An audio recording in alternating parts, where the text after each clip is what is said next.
On September 12, 2025, astronomers detected something that shattered every expectation they had about how the universe behaves.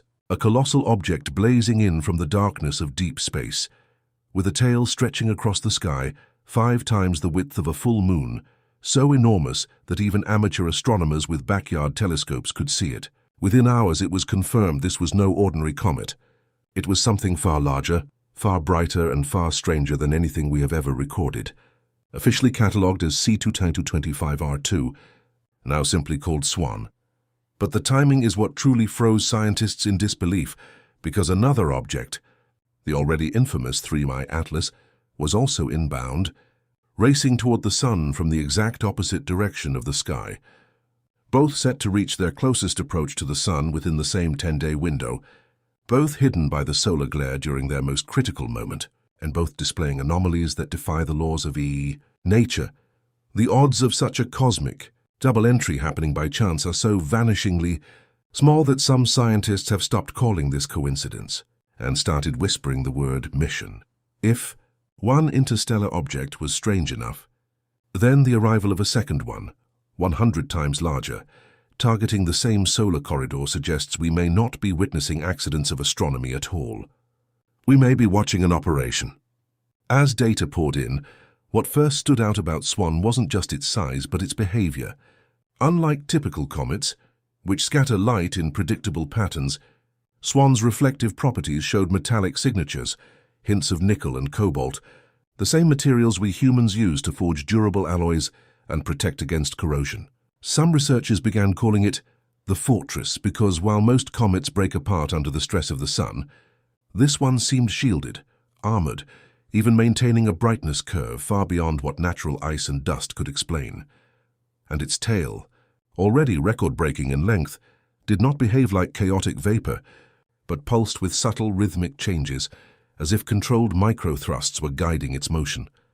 Imagine watching a skyscraper-sized tank drift through space, cloaked in a shimmering halo that might not just be gas, but an electromagnetic shield deflecting the fury of solar winds.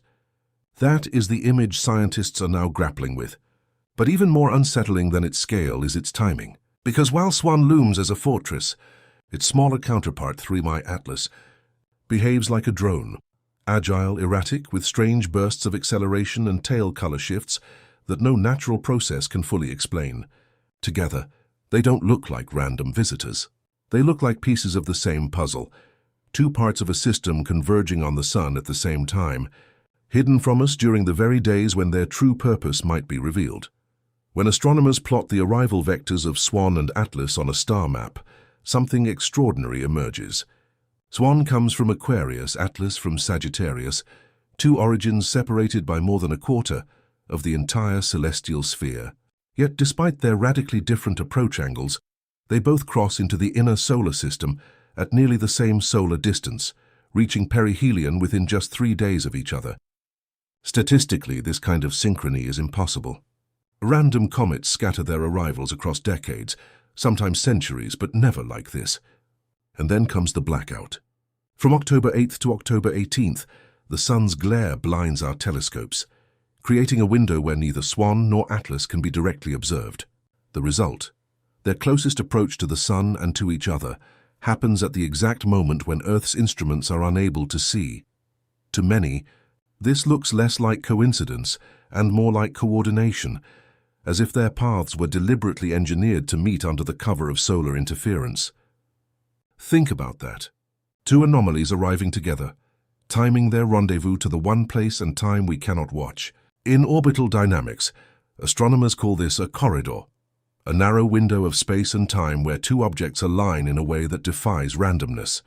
And this corridor, whether by chance or by design, has forced the scientific community to confront a possibility it has long avoided. What if they are not just passing through, but converging for a purpose? While orbital mechanics raise questions, the energy data raises alarms. Atlas has already shocked researchers with bursts of acceleration that mimic thruster-like maneuvers, each pulse requiring the output of 10 nuclear power plants to explain. But SWAN makes even that look trivial, because its implied energy levels are on the order of 10,000 gigawatts, more than the entire power grid of Earth. No natural comet nucleus can produce such raw output. Its reflective metals, its persistent halo, and its rhythmic pulses suggest not outgassing, but control. Like a machine using plasma bursts to steer itself.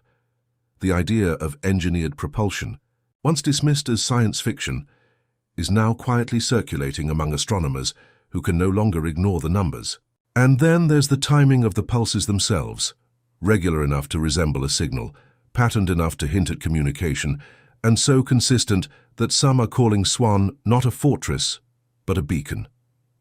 If Atlas is a drone maneuvering and adjusting, then Swan might be the mothership, a colossal structure designed to survive millennia in space, arriving now not by chance but by cycle. With an orbital period of more than 22,000 years, Swan could have passed this way long before recorded history, maybe even during the last ice age, leaving traces that our ancestors might have remembered as myths, carvings, or warnings. And now it is back, aligned once more with another anomaly, as if to remind us that we are not the only intelligence shaping the sky. Just when the world's curiosity reached its peak, silence descended.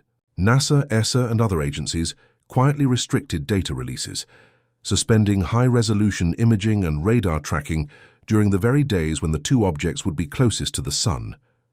Officially, this was explained as solar conjunction downtime, a standard safety measure. But behind the scenes, leaks revealed that orders were explicit. Avoid public statements, deny requests for raw data, and reroute proposals for alternative observations. The blackout wasn't just natural.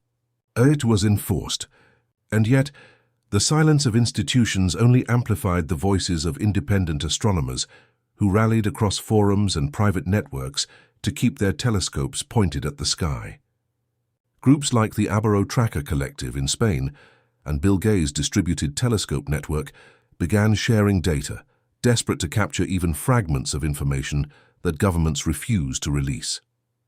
This grassroots resistance has fueled speculation that something extraordinary is happening behind the curtain, something agencies do not want the public to see.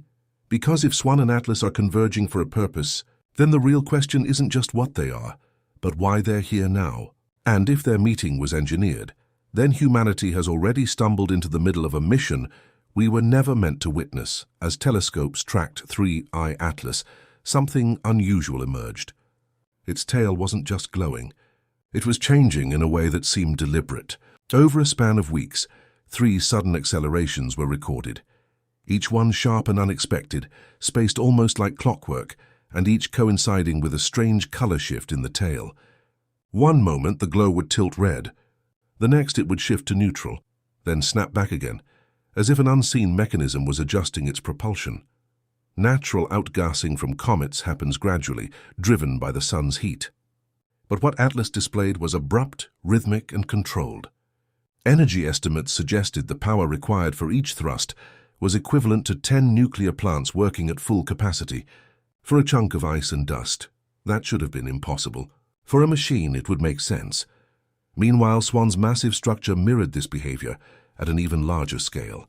Its gigantic tail wasn't chaotic, but pulsed with microbursts that nudged it subtly, like course corrections made with precision.